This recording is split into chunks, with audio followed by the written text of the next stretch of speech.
Welcome back to the podcast. I'm your host, Jason Khalipa. On today's episode, unfortunately, we do not have our co-host, Gabe Yanez. We were doing this one in person in the Bay Area, and I had a very special guest, Sal Di Stefano. Sal is a husband. He's a father.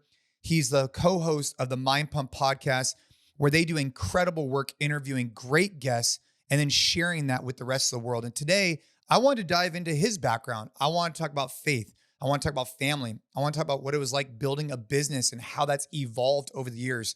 And that's exactly what we did. We dove deep today with Sal. I got so much out of this episode. I hope you do as well. So whether you're in the garage training hard or you're on a long road trip, enjoy this episode. Take in a lot of what he has to say, because I thought that he was really sharing quite a bit of knowledge and incredible stories along that journey.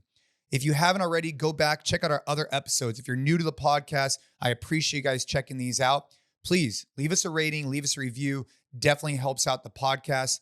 But without any further ado, let's dive into a great episode with Sal on what it means to be a family, father, husband, and incorporating faith into all of those things. Let's get it. Yeah, we were talking about the Minnesota or whatever. Then all of a sudden, the Minnesota study, the recording started. But before we took a break, we were talking about you have two older children, you have two younger children. Yeah. Definitely want to dive into a few different factors there. But one thing that you said that I thought really resonated was that your older two children went to a more common type of school, right? Yeah. And you're looking at homeschooling your younger two children. So how old are they, and how did that decision come to be? Because you're the first person that I've met now, and this has actually been a hot topic that I've been talking about with a few friends about homeschooling versus your more, common school. You're the first person I've met that has two older children that went one path, and now you're choosing to change that for the younger two. Yeah. So that's interesting. Yeah. So I have a 18-year-old, a 14-year-old, and then a 3-year-old and a 1-year-old. And yeah, it's a big gap. So, but married twice, right? So the first two with my first wife, second two with with my wife now. And I wanted to homeschool with my older ones, but we both worked a lot at the time, my ex-wife and I, and it just wasn't feasible. But you wanted to at the time. I wanted to. She wasn't so much on board, but I wanted to, but it just wasn't feasible. It's more work. It's more work to plan and facilitate and, do all that with homeschooling versus, you bring them to a school that you pick and you like, and then you drop them off and you trust that they're doing, the right thing or whatever. And then they come home at, 3:00. But with my wife now, she stay at home. My hours are way different. I used to work 8 a.m. to 9 p.m. I owned a wellness studio and I trained clients and all that stuff. And I was there all the time. Now, I work Monday, Tuesday, Wednesday. I'm off Thursday, Friday, Saturday, Sunday. My wife stay at home, and we have the ability to be able to facilitate the education. So now we're going to be able to homeschool. So above that, and this was a conversation we were having with Ben Alderman actually on this show a little bit ago. So totally get like you're in a different place where you have the ability to do that. And that's hard. It is like not everybody has the same flexibility you have. But what draws you to the homeschooling concept over like where your older kids, because what is your daughter or your son, is he a senior? No, he's off to college. He's off to college. Now he's off to college. Oh God, man. The more you dive into traditional, I say traditional, what's accepted as common school, the more you dive into it, the more you realize just it's not super conducive to creativity, learning, to developing kids into potentially successful individuals. First off, you're in a classroom with everybody who's the same age. That's not real life. And homeschooling, we want to encourage that our kids are with varying different ages. Now, when you see kids of different ages playing together, what you find is the older kids take leadership roles, younger kids follow along. Like for example, my 3-year-old, if he's around his 3-year-old cousins, they fight each other and they fight over their toys and stuff. When he's with his 5-year-old cousin, it doesn't happen. It's a different, it's a different dynamic. So that's number one. Number two, the traditional, like, here's your subjects, here's how you're going to learn them, here's how you memorize them, here's your grades type of deal. If my kid is really into math and doesn't really want to learn too much English right now, well, I'm going to go in that direction. Let's see how far he wants to go. Modern marketplace is all about specialization. It's not about having a broad range of skills. It's if you get a job and you're successful nowadays or career, it's because you're very specialized in one area. You know, you talk to a computer engineer and you ask him, you know, how much of his literature, you know, right. education played a role. It just doesn't, right? Right. So that's the other thing. It's also free flowing. It's much more, we have more control. You have more control for sure. Way more control. And look, I come from the health and fitness space, and this is, I think, true for all spaces. But in the health and fitness space, I've made this comment on my podcast many times. In fact, I said it on the show we had you on, and that is if you live the way you're supposed to live in the modern world, you're going to be sick, fat, and unhealthy. That's just a fact. You have to live differently. Like if you eat healthy, if you exercise regularly, you go to bed and wake up at the same time every day, you're not like everybody else. You're weird. Okay. Look at kids today. Like depression is going through the roof, anxiety through the roof. They're medicated. They're not doing well. Kids are not doing well right now. They're suffering terribly. Obesity, even with children, is exploding. I mean, when I first became a trainer, type 2 diabetes was called adult onset diabetes because only adults got it. Mm-hmm. You developed it as an adult. Then they changed the term to type 2 because kids were getting it. So they said, we can't call this adult onset. So I'm like, I don't want them in the system. I don't want them in this system. I want to have a little bit more control over what they learn, what they're exposed to. And then I want to surround myself with other parents who are like-minded with their kids, you know, type of deal. But it's a lot of work. It's a lot of work. It's way more work, way more time, way more energy. So it's definitely gonna be more challenging. With your older kids, do they play traditional, like do they play sports? Some, but they're not athletes, no. Okay. But some, yeah. Because I'm wondering from a homeschooling perspective, just one of the things I think about is like, the takeaways from sports, but just because you're homeschooling doesn't mean you can't play sports. No, I mean, you can do all that stuff. You can play all kinds of rec sports and whatnot. Like I have a friend of mine that has 4 or 5 boys, and they all play different sports. Mm-hmm. So you could find a way to connect with other kids through that type of thing, and then just be at home. But I find that to be really interesting in what you're talking about. It is a lot of work, and I'm curious if your perspective will shift as your kids get older in the homeschool system because you've seen it both now. Yeah. Yeah. Well, when I was a trainer, I had clients who homeschooled their kids, and I remember being very skeptical. Right. But I've seen the way that these kids have turned out, and I knew these kids because I trained them when they were young, also as a client. And I know that if they stayed in the traditional system, it would have broken them. Some of these kids really had some challenges through homeschooling and through the flexibility of their parents being able to facilitate their learning and growth. These kids are very well-adjusted, successful, young adults. And so, and again, look at the data, look at the data on how well homeschooled kids do with things, like I said, depression, anxiety, their careers, they do very well. So, and you have lots of flexibility. Like that doesn't mean I can't sign them up for classes, right? Or have tutors or have them go to school 2 days a week at a particular place or, involve them in a club of some sort. I just have much more flexibility. But talking to homeschool parents, they'll tell you like, oh, we do all of our schooling in 2 hours, and the rest of the day we have time to do other stuff. Yeah, it's like, what are they doing all day? Well, then that's an interesting question. So your son, he's in college now. He's in college. Yeah. So do you still think that college is a good idea? I think so. Here's the conversation I had with him, and I'll have with all my kids. Right.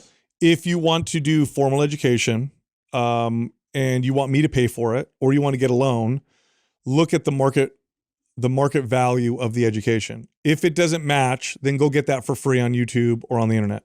Okay. So that's what I told my son. If you want me to pay for your college or you want to get a loan and you want to get an art history degree, sure. You want to learn that, that's fine. There's nothing wrong with that.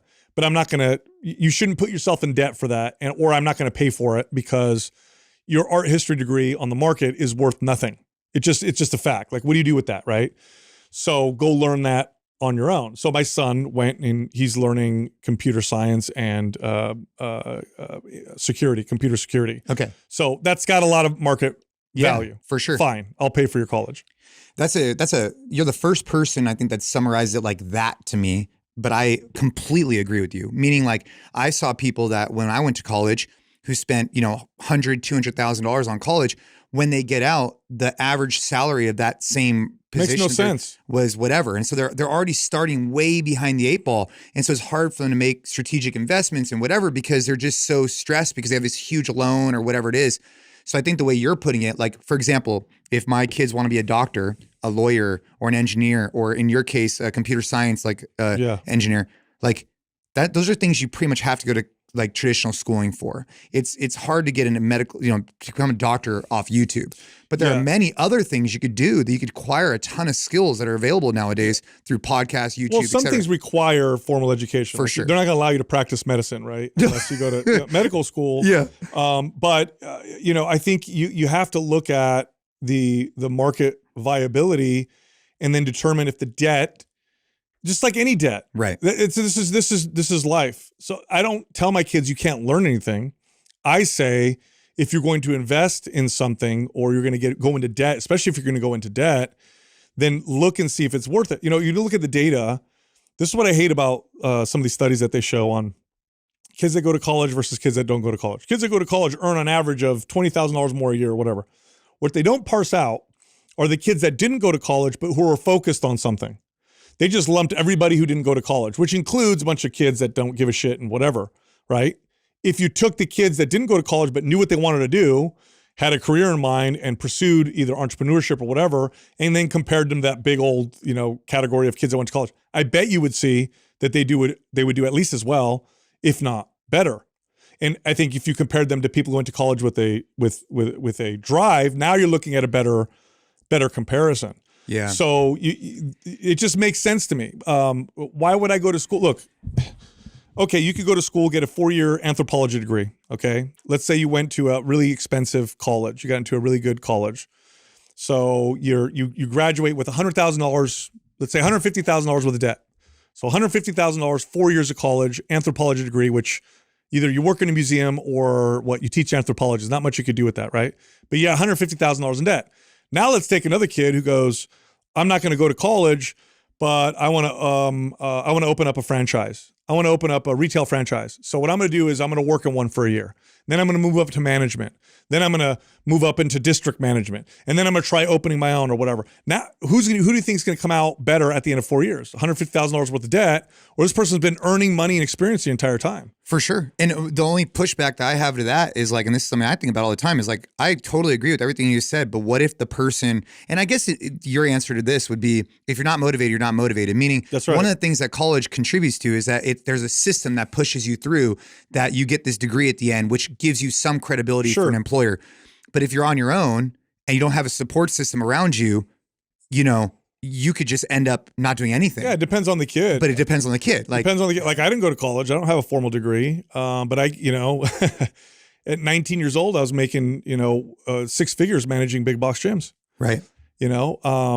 So it depends on the kid. But the debt that you graduate with, nobody considers that. And now they're making a case for taxpayers to pay everybody's debt off, which is crazy to me.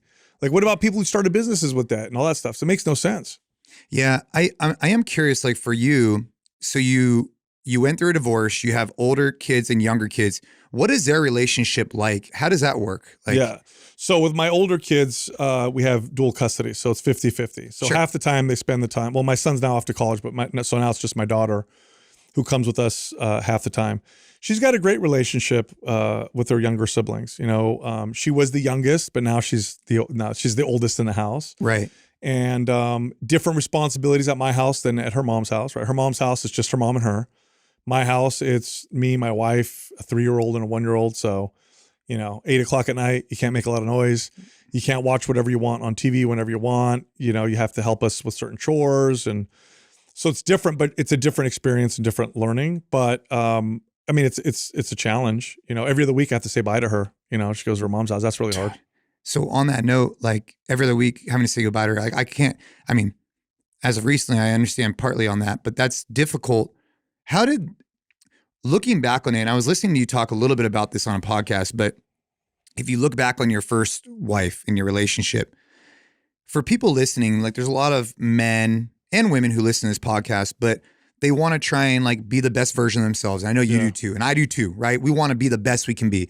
And the only thing we could do, and you said this really well, like when you go through difficult times, like you got to be able to learn something through that experience. Otherwise it's just like a shitty experience, right? You either have post traumatic stress, or you have post-traumatic growth. Right. And they're both real. And And so in that particular case, like, how did that process work, and what were like some takeaways you had going into this new relationship? Newer, I shouldn't say new, but you know what I mean? Yeah, no, it was, I mean, that's a good question. I thought my value was that I made money and worked. And so that's all I did. I wasn't very present. I worked all day long. I would see my kids, on the weekend, maybe on a Sunday, sometimes Saturday and Sunday, and I'd play with them, but I wasn't involved in, raising them or diapers or making them lunches or, talking with the teachers or anything like that. Because you were running clubs at the time, or then you had your own. I had my own, and then you had your own time. spot. Yeah. Yeah. Then when I got divorced, all of a sudden the sense of potential loss of my kids was like a big deal, right? So I'm like, oh my God, I'm not going to see them half the time. And it was kind of this wake up call. And so now I had to be very involved, because when they're with me, it's like, what am I going to do? Like, I have to be there, right? Yeah. So, making them lunches and breakfasts and taking them to school and working with teachers. And through that process, huge learning curve, very stressful, because I'd never done that stuff before, never managed all those things before. I realized that that's how you know your kids. You don't know your kids by playing with them once a week or taking them on vacation. You know your kids by the everyday, day-to-day, wipe their face, change their diaper, like whatever stuff that you do on a daily basis. And part of that came a lot of guilt, like, oh shit, I definitely wasn't present, before. But moving forward, a far better father. I was, more present with 50% custody than I was with 100%, when I was married. So that would have been the biggest change if I could go back, for sure. But like, how would you but I imagine, like, if you look back on your relationship with your wife, ex-wife, and your children, like, I imagine if I had asked you this same question like 20 years ago or whatever years ago, do you think you would have said like, no, hey, I don't have good perspective on it? Like, you probably thought you were doing the best you could because. Yeah. And I was. I'll have some compassion for myself. I was. Hindsight's interesting, right? Because of course, you look back with the wisdom you have now. So it's not really fair, I would say, to judge, in the sense that you learn from it and you grow and you change. But looking back, yeah, I was definitely doing the best I could. I just wasn't aware. I wasn't aware enough of, what I wasn't doing or what I was missing out on, I should say. I thought it was all work, right? Like, oh, diapers and this and that. But that's the relationship. That's how you know your kid. That's how putting them to bed and, that kind of stuff. That's how you get to know your kids. So yeah, that would be a big one. But I guess, like, for someone who's in a similar situation that you are, like, how would you have, what do you think, what do you think you could have incorporated at the time in that relationship that maybe you incorporate now to give better checks and balances on what you're talking about? Like, I agree with everything you're saying. I'm just wondering, from like the relationship with your ex-wife, is there anything that you think you could have done, like check-ins? Like, I'm just kind of curious, like how it gets to the point where work takes over, you miss out on this time, but then also it ends up and oftentimes it's just going to happen anyways, and that's fine, right? I'm just wondering. Yeah. I mean, we were both very avoidant in the sense that, when there were challenges, we were just like, just keep moving. Don't talk about it. Just keep moving. And then what ends up happening is, you move 2 degrees away from each other, but then you add 15 years of that, and now you're like completely on other ends of the universe. So, that's a big one. Spiritual practice would have been massive. That's been the most profound thing that I've, that's affected me, especially more recently. All right, taking a break from the podcast to talk to you about the Train Hard app. If you're listening to this episode, it means you care about training, protecting, and providing, which means that you care about your health, your fitness, and becoming the most capable human being you can, just like me and Jason. Me and Jason use the Train Hard app for our training because there are 3 programs and it has something regardless of the season in your life you're in. If you have the time and energy and you're trying to be the fittest, strongest human being you can, we have 4 strength and conditioning 5 days a week.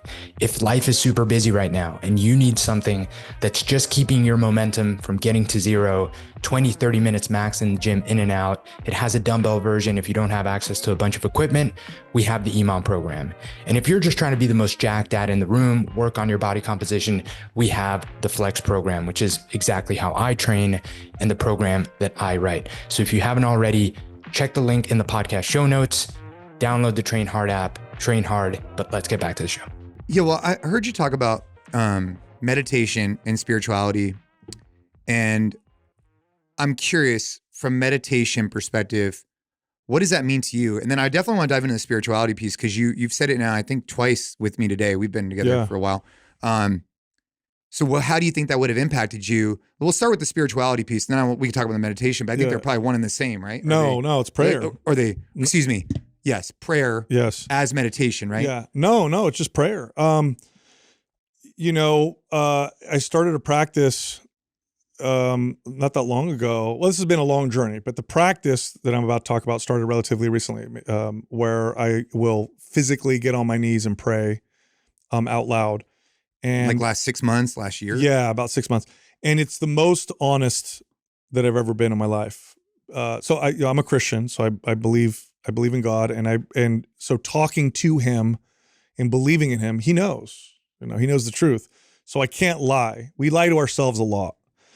So the conversation with God becomes very open and honest. And then the physical practice of getting on my knees and doing it out loud is very different than doing it in your head or whatever, which is, what I would have done in the past. And it's had profound impacts. One of them being we could talk about, I guess, the just personal growth. I'm being very honest and I'm talking it, out loud to God who knows me and knows everything. And the other part of it I can't explain, which is he listens and he answers in some of the most insane, wild, crazy ways that I could have never imagined. Well, so breaking that down a little bit, I think everybody has their own journey, whatever that may look like with spirituality and religion. And there's so much to unpack there. And I know, but it took you a while to get to the place where you could do what you just said. Yeah. And I was an atheist. Well, and if someone just said like, let's just say you're an atheist, I don't know, a decade ago. Yeah. And we're like, hey, tomorrow I want you to get on your knees. I want you to pray. It wouldn't have meant anything because it wasn't packed with where you're at today. So I'm curious how that whole journey has developed and then where prayer and meditation and spirituality, how did it all evolve over time? If you went from an atheist to now you're saying in the last 6 months, your life has been changed by this. Well, it's been changed longer than that, but I'd say yeah. So, look, what's the pursuit of fitness? At the end of the day, what is it, right? It's a vehicle for personal growth. Is it not? Right. Yeah. I want to get better abs. So you start working out and then you start figuring out oh, this is hard, but I'm going to keep doing it anyway. Oh, I'm not going to look like the guy in the magazines, but I'm going to keep doing it anyway. Or body acceptance.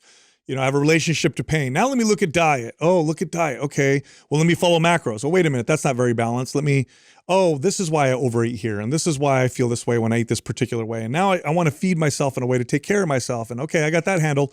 Now let's look at sleep. And then you start looking at sleep. And then, well, what's next? Oh, maybe I'll meditate. Oh, there's a spiritual component here.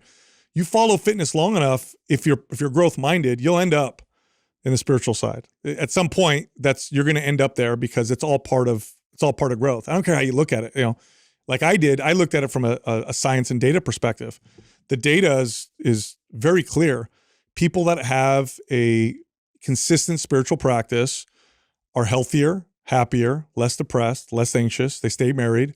They're more successful. It's better. That's the data. Okay. So if I were to tell you this diet in the data shows clearly it's better, or this workout in the data shows, you can't argue the data. That's for people who are they don't want to go in the maybe the metaphysical aspect of it. Just look at the data. So I started as an atheist, but I was always searching. So I was a real atheist. What I mean by that is the average person who doesn't believe in God they don't think about it. They don't really think about it. So if you ask them, they'll say, oh, I don't know, maybe not or whatever. A real atheist is they thought about it and they search and they read and they try to disprove, right? That eventually will lead you where I went because that's what I was. I was an atheist and I was searching and reading. From being neutral on it to being so some people would say, oh, I'm an atheist, but they're really just kind of neutral. They're kind of I was searching. I was always searching. I was always searching and I was always looking. And, but the conclusion I had come to at that point was, I was an atheist. And then I started to see some of the wisdom in the Judeo-Christian traditions. And the first place I saw it was just in how society's organized now. So to give you an example, okay, we have in our government here in the US and in the West largely, we have this concept of rights or liberties. Where did that come from? Think about this for a second. 10,000 years ago, actually most of human history, the natural order of life was I'm bigger and stronger and I'll take what I want from you. and I will dominate you. And we are not equal at all. What do you mean equal? Look around. Nobody's equal. You're short, you're tall, you're sick, you're fast, you're whatever. Like nothing's equal. That's nature. Okay. All of a sudden we came up with this idea of inalienable rights. Where did that come from? It came from the Judeo-Christian religion. So when I heard of it, and that's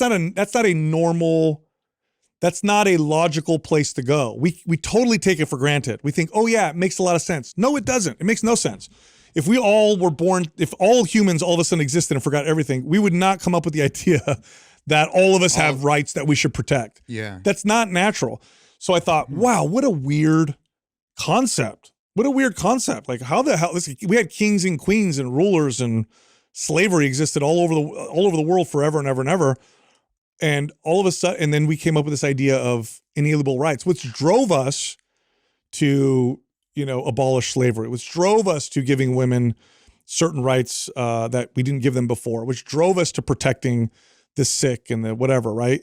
Like, this is wild. I'm like, there's some wisdom in these traditions. So I kind of opened my mind to the potential wisdom that could be in these teachings that have created the Western world, which we all take for granted today. So I became more open in that sense and looking at the wisdoms, but I hadn't made the leap into the metaphysical side of it. Then, so at this point, I'm just like, wow, there's some wisdom here. Okay, whatever.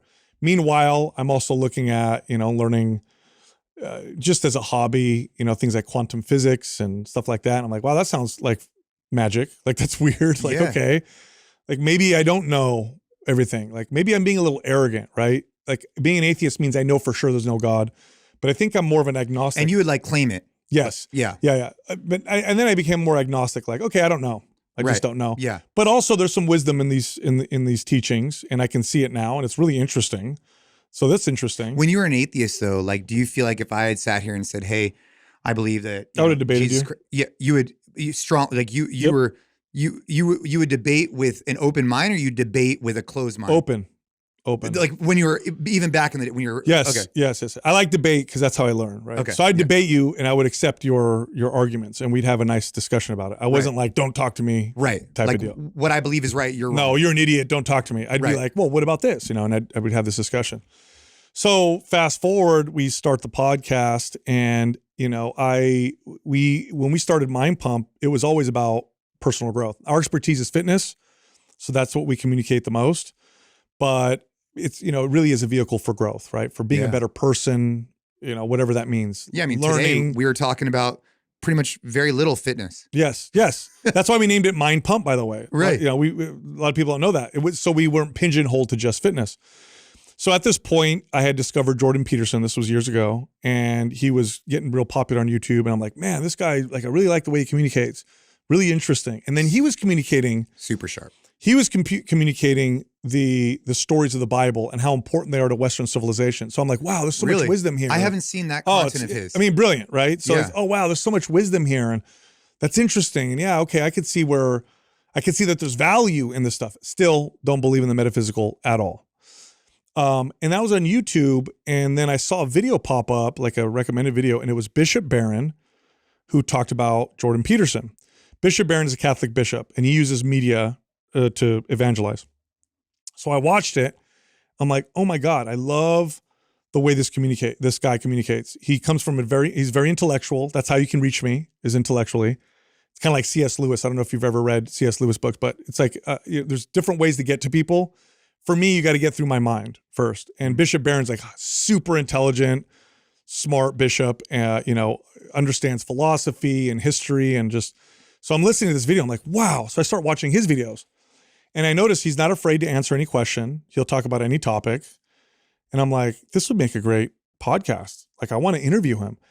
Selfishly, I want to ask him some questions. I want to challenge him. Yeah. So I remember I introduced the guys to his videos.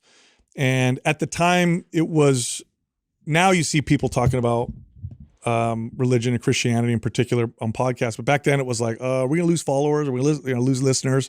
But we all, one thing I love about my co-hosts is they're just as like, F everybody as I am. So whatever. People want to listen. Right? Like, if people don't want to listen, they don't listen. That was our attitude. So I contacted them, And I reached out and they were like, yeah, we'd love to reach out outside of our space and talk to an audience that is not a, Christian or Catholic podcast. So we fly down to Santa Barbara. That's where he was located. And first guy I meet was his producer, Father Steve, good friend of mine. And he's like this little jacked bodybuilder priest or whatever. Yeah. And I'm like, okay. Yeah. I'm like, bro, it's you're all jacked. And he's like, I'm a big fan of your show. I'm like, no way. So we hit it off, right away. He had a great team there.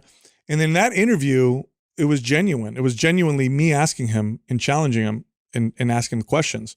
And I felt very pulled. I felt very, very pulled by that conversation, very moved by just the whole environment. And so then that's when I started kind of opening up. Then I met Arthur Brooks, who's now a good friend of mine, who was doing a speaking engagement. Arthur Brooks is a best-selling author, Harvard professor.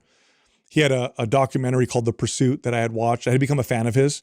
So Bishop Barron said, hey, we have the speaker, Arthur Brooks. I'm like, oh my God, I'd love What's The Pursuit about? It's about how free markets have brought so much to mankind and why we should not abandon them. And he does it like Milton Friedman did. I don't know if you're a fan of Milton Friedman. I'm a huge fan. And from a very compassionate, understanding way. Like, no, this is the best way to lift the bottom is through markets. And this is the evidence. And here's how it works and whatever. So I loved his documentary, loved his articles he wrote for The Atlantic. So Bishop Barron's after the podcast is like, hey, we have this Arthur Brooks speak. I'm like, oh my God, I'm a huge fan of his. Because would you guys like to attend? Absolutely. So we walk into this auditorium and it's filling up with people. It's going to start in 10 minutes. Arthur Brooks is at the front getting ready. He looks down and he sees me and he across the auditorium, Sal Di Stefano. I'm like, huh? And he runs down. And he's like, Mind Pump. I love your show. I'm like, no way. Yeah, get the hell out of here, dude. We love you. Your stuff is awesome. He's like, I'm a fan. I'm like, we're fans of yours. So he made us sit in the front row and he did his talk and he's exceptional. You should watch his stuff. And so that played a role as well. And so from then I started to find myself opening up more and more. And then eventually I came to the faith. Okay, now I got to make that leap. Do I believe in this? I see the value, but am I going to make that leap? And I did. I made that leap, and they're definitely absolutely life-changing. So did you go get rebaptized? I'm going through what's called RCIA. So I was baptized as a Catholic. Sure, yeah. RCIA is going through all the different sacraments. So I'm going to do the First Communion, do all the stuff, and to complete the whole process. So I'm currently going through that right now. How long of a journey has it been? Wow. Well, the first Bishop Barron interview was 6 years ago. You know what's funny? Having him on the show brought us more new listeners than any other interview we'd ever done. Really? We never thought in a million years that would happen. It's pretty wild. But yeah, so it's been like a 6-year journey, and it's just continued to grow, every year since. And it's had a profound impact on me as a human being. You used to have a one-on-one, kind of like a health and wellness location, right? Where you really wanted to impact people. And I heard this, I think you might even have told me this a while ago, where you had attempted meditation and it wasn't really your thing. Yeah. And then, so where does meditation play in? Because you had said something I heard you say this a while ago, where it's like, hey, if you try it one time, it's like you got to practice it. You got to practice it. Yeah. It's like trying to get good at a clean and jerk or a snatch one time. It's like, of course you're going to be terrible at it. You got to work at this particular practice. But do you think that the meditation, now that you're as far in your journey as you are, do you think that prayer has been more powerful than meditation? Do you think you do both? Do you do neither? I think they're both valuable. Prayer is far more impactful, but especially now, finding and creating a space for just observation and quiet, where you're not attaching yourself to any thoughts or feelings. You just become the observer. That is a skill that you need to develop, especially today, because we're so we're connected all over the place. I mean, do you wait in line anymore without being on your phone? Do you ever go to the bathroom without being on your phone? It's like we're constantly bombarded with stimulus and humans didn't evolve that way at all. We always had space. It's one of the reasons why I love doing podcasts, and I also love going out to dinner with the family and whatnot. Is dude, I'm just you and we've been talking for like 3-4 hours now, and we get to really have good conversation because we're not being distracted. But like, how do you create that space at your home, and what does that look like for you? So what does it look like from a meditation perspective, and what does it look like from a, utilizing what you were talking about with the prayer? Do you have like a specific location for almost like a prayer room? Like no, so I pray 3 times a day. So in the morning when I wake up, in the middle of the day, if I'm here, I'll go in a private area. So you almost getting inspiration from like the Muslim religion? Like, no, that's just my own. I want, break up the day with three prayers. Okay. There was no specific structure. And then at night before bed. And then meditation would be, if I do that, it'll be in the morning before everybody's awake, where I'll just sit, for 5 minutes and try to observe and not attach myself to anything, which again, that's a hard thing to do. It's really hard to have thoughts come through and not attached to them, or not go off into them. So let's play that out for a second. So you wake up in the morning, I typically get up before the rest of the family. Mm-hmm. And as of recently, I've been incorporating like a morning routine that I'm getting into that's really been helping me set the intention for the rest of the day. But back to the meditation thing, that would be very difficult for me to do, what you just said. Yeah. And normally I hit the sauna now in the morning and I hit the cold plunge, but it's easy in the cold plunge to not get distracted because it just sucks so much. You're just thinking about how cold it is. But in the sauna or doing other stuff, it's easy to kind of like get onto one of these thoughts and like go down a rabbit hole, go down a journey. How do you put yourself in that position? Where do you even start to get to a point where you can go 5 minutes and your brain can just be clear? I can't even fathom. It's never clear. That. Okay. It's never clear. It's just not attaching. So if you start thinking about something, it's like, oh, I'm thinking about that. Okay. Now I'm going down that path. Now let it go. Yeah. No. Yeah. You're the observer. So you have to identify as the person observing, not the thought itself. Eckhart Tolle talks about this in A New Earth. It's a really good book on just kind of how to be present.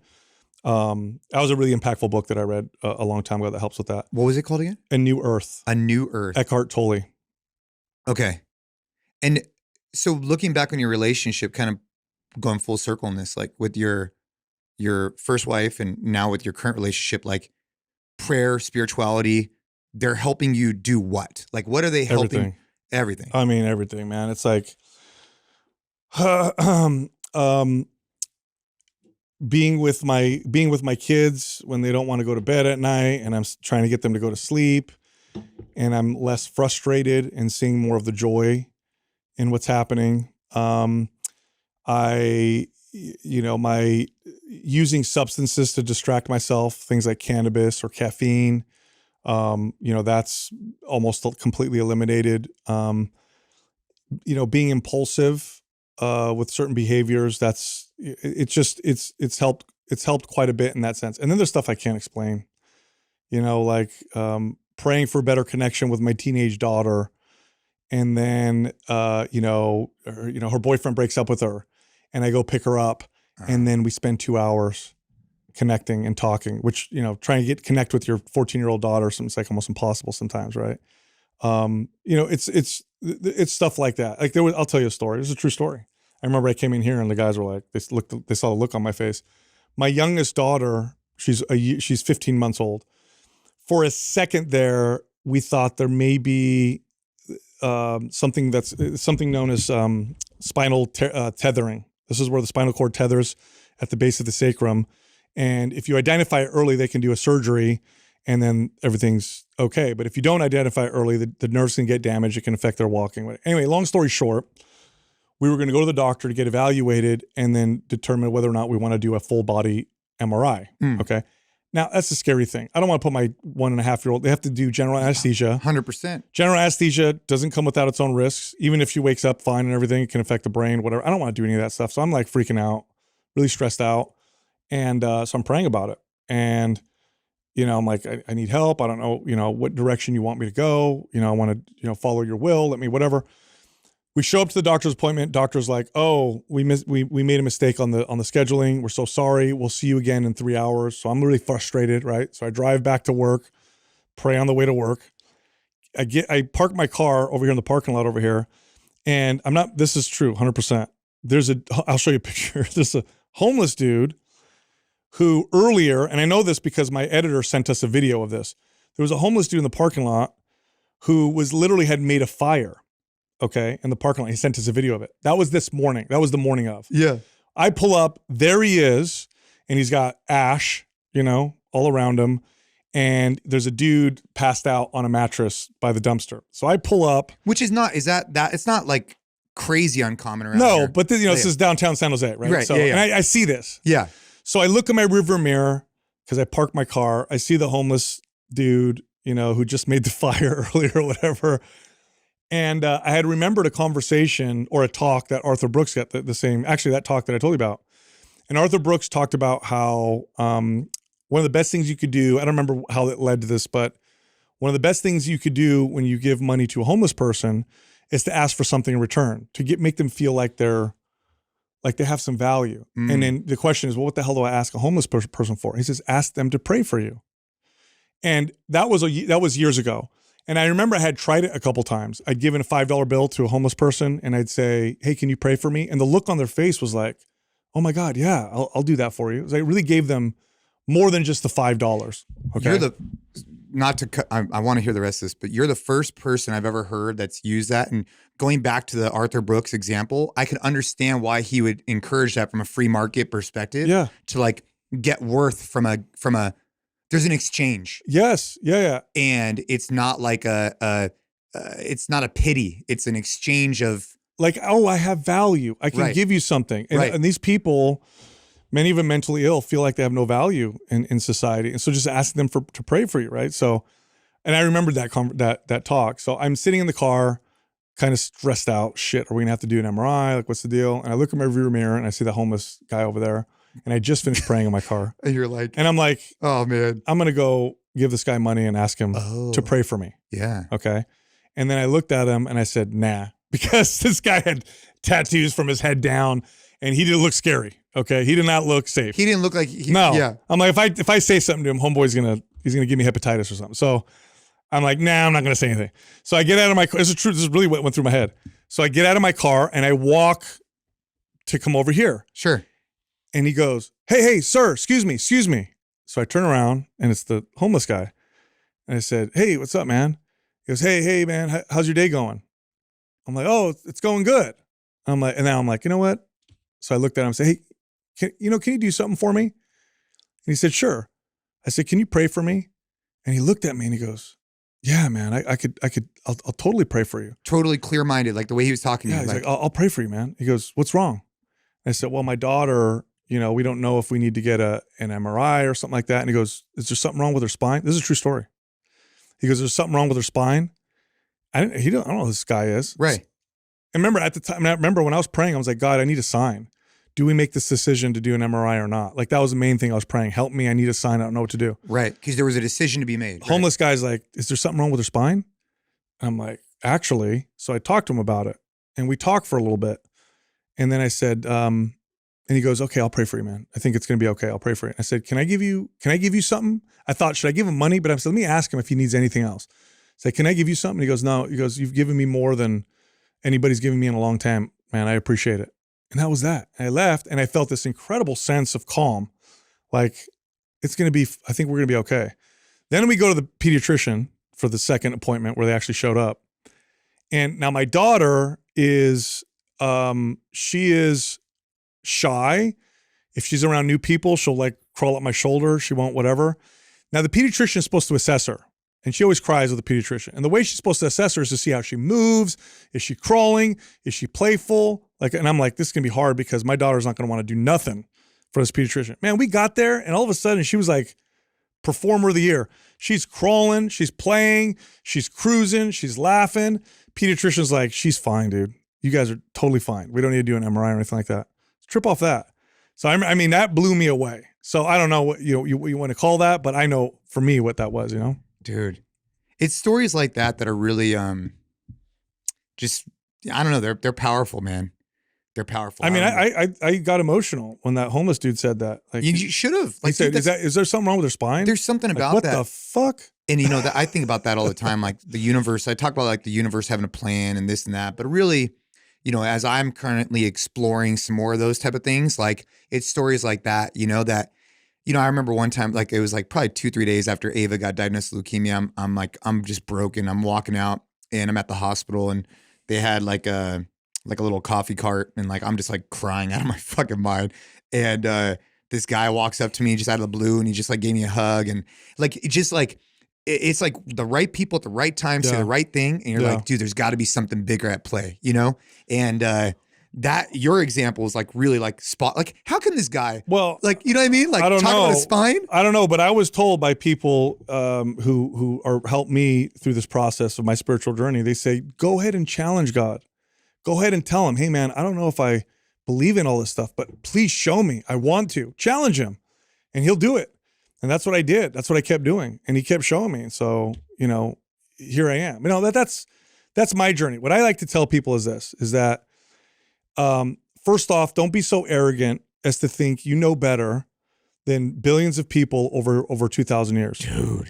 Okay. Like you have billions of people who have said this has had that this is the most important thing that they've ever done in their life. That they say, I place God above everything else. Billions of people over thousands of years. How arrogant are we to be like, they're idiots, we know better, okay? So that's number one. Number two, if you're science driven, the data is clear. People who follow these practices are better off across the board.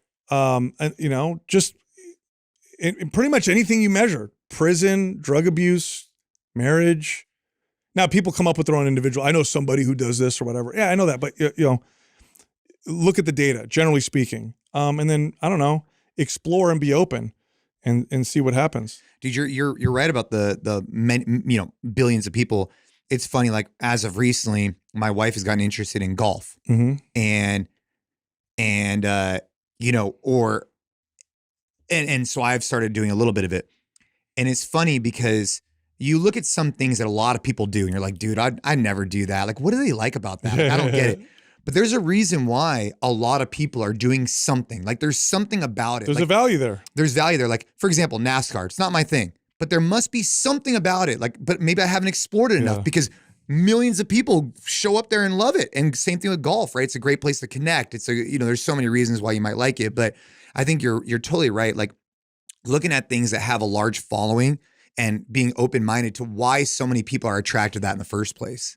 Yeah. And then just the wisdom itself and being open to it. I didn't realize there were a lot of misconceptions that I had about some of the stories that I had read and what they had meant, or not read, what I had heard of these stories and what they had meant, what they didn't mean. And, you know, it's interesting. Like, I'll tell you what, like, you know, and by the way, if you believe in God, then you believe there's Satan too. Here's what's funny though. It's hard enough to say you believe in God. In fact, people will say things like the universe, or they'll say, because why? Because it's not socially as acceptable, or what does that mean, right? Right. Then take the next level, say something like Satan is real. Oh, that's even more like, oh, I don't know if I can say that, you know, type of deal. That kind of plays into the fact that, you know, what we say as Christians, which is like, he's real and he doesn't want you to think that he exists. In fact, he makes it so that it's hard for you to even bring up his name or talk about these things. In fact, he makes it weird for you to say God. He makes you want to worship the creation and not the creator, worship the universe or the planet or the trees. But what about the creator of all those things? So it is very interesting to me on how, and all the things that we take for granted. Like I said, like a lot of the things that we take for granted, the way we view things and the beliefs that we have that we just take for granted, that's where they came from. And they're not obvious, man. It is not obvious at all that people should have inalienable rights because they were created in the image of God. Who would come up with that if you look around at everybody? It doesn't make any sense. Nobody looks the same. Nobody's equal. That doesn't make any sense to me. And yet that was the belief system that created the most successful type of society that we have in recorded history. So there's something there, is all I'm saying. Yeah, there is. What role do you think through your relationships, right? Like you start off as a trainer, you manage clubs, you have a really knack for like communication and sales, right? Mm-hmm. I've known that about you for a long time. And then you know, obviously with 4 kids and 2 all this kind of stuff. What role along this journey has fitness played, and how has that changed your mindset? So like for me, right? Fitness has evolved over the years, right? And I imagine for you too. Like, how has fitness evolved, and what role does it play today, like right now? Fitness for me was the beginning of pursuing personal growth, but I didn't start it that way. Right? I started because I was insecure about my body and I thought I was too skinny and that type of stuff. But I pursued it and I continued to pursue it. And it's the most powerful, antidepressant, anti-anxiety practice. It taught me discipline. I learned how to value the journey through fitness. Because, when you first start off, you have goals and then you hit that goal and you have another goal and you hit that goal. But eventually you're like, I just like doing it. Like, I'm not walking to get to a destination. I just like to walk, right? I just like the journey, the discipline, and my relationship with pain. I remember when I would train clients, you'd get a client who'd never done strength training before. You have them do like a tricep press down. I remember one time I was training this lady. She's doing a tricep press down. And then she let go of the cable and it slammed. And I'm like, what's the matter? She's like, I think I hurt myself. Yeah, everybody in the gym looks at you. Yeah, and I'm looking at her, I'm like, no, you're fine. And I'm like, oh, your triceps burning. She never felt that before, right? People who are advanced like you feel more pain than a beginner does when you work out. At least as much, but probably more pain. But your relationship to it's very different.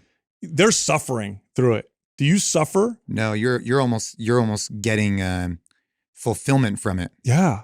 Do you think there's carryover into life? Oh yeah, for sure. I mean, absolutely. Yeah, that's a good way to look at it with the pain factor, right? Because in the beginning, it's almost like the more you expose yourself to it, the more of a reward it becomes. Like you develop a relationship with it. Relationship. That's a good way to put it. It is, and that's life, man. That's like how life's hard anyway. Like, I don't care who you are. It's gonna hit you.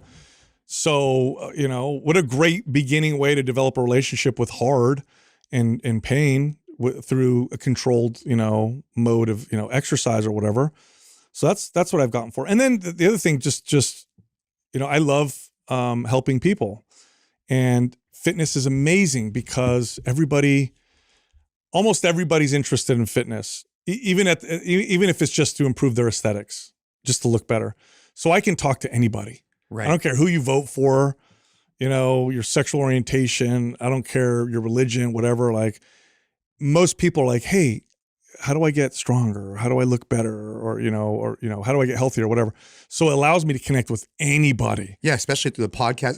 But on that note, right? Like, everybody's interested in fitness, but a lot of people aren't prepared to make that commitment.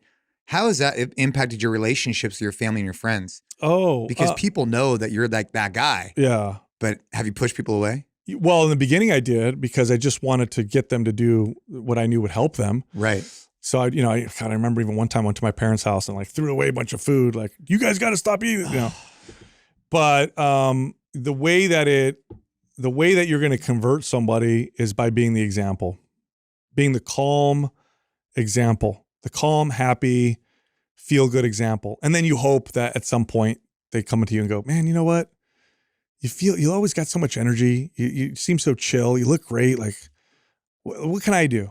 Versus like you hammering them over the head with that's back to the religion part. That's what got me, is like, these people were so calm, so cool, so amazing. Nobody was beating, hitting me over the head with the Bible. It was me asking them like, oh my God, like, why are you this way? And I see you're so happy. And so, that took me a long time to learn with fitness though. Cause I was that guy that would like, you don't eat that. You got to work out this way. You got to do it this way, whatever. Eventually it was like, I don't bother anybody. I just do my thing. Everybody in my family knows, like, I'm going to work out at a particular time and I'll eat a specific way, but I don't say anything. You don't need to cater to me. It's not a big deal. I don't make a big deal about it. And I've converted more people to pursuing health. Yeah. So I now that Mind Pump has grown so much, right? You guys have been able to consolidate your schedules. You guys put out a ton of podcasts. You guys dive into great conversations as a team here. From a work perspective, like with the kids, essentially, like on the days you're off now, are you just, I guess my question is, now that you've been able to build this up, what do you think with your children from a work perspective? Like, now you've been able to dedicate this time on the weekends. Has that changed like your ability to go back to the 18-year-old? Like, have you had a conversation with them about your work-life balance back in the day compared to where, like, have you ever talked to them about that? Like, hey, like, I wish I had done this. None of that. I mean, Yeah, I mean, it's like, yeah, we've talked about it. It's like, man, I worked a lot when you guys were little, and I wish it would have been different type of deal. But they spend more time with me now because now my schedule's a little different. When I got divorced, it was such a, when you go through something really challenging, either you keep making the same mistakes or you pause and go, all right, what did I do? Right. And that was an obvious one to me, was that I just wasn't present. So when I got divorced, I was like, I'm never working like that again. Now, keep in mind, Mind Pump was, not even a year old at that point. So, but luckily Justin and Doug both had kids. And so they were both kind of on board. I remember Adam struggled a lot with that early days. He didn't have kids and he wanted to grind. He wanted to work bell to bell. But I was an asshole about it in the sense that I was like, no, I'm not doing that. Now he'll tell you it's a good thing that, we went in that direction. And now he's had his own kid. So we all value that balance. And ironically, the most success I've ever had, right? The most success I've ever had is now not grinding and working, 15 hours a day, 6 or 7 days a week. Yeah.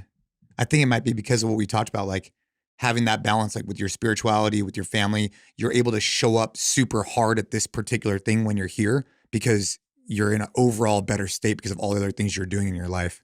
Maybe. I mean, or I had to go through all that in the beginning to get to this point. I don't know. But yeah, I wouldn't trade it. We all value that. We all really value the time that we spend with our families and our kids.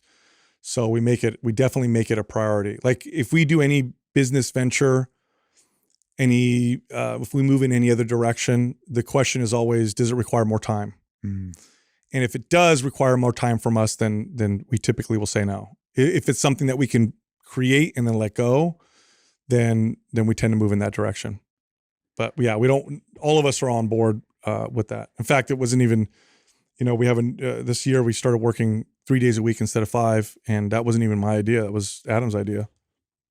I love it, man. Well, I appreciate you. Thanks for taking the time to talk about, in particular, I think like your journey, your spirituality, the journey there was really insightful for me to hear, and definitely eye-opening. I'm gonna check out some of the speakers you're talking about, and the books.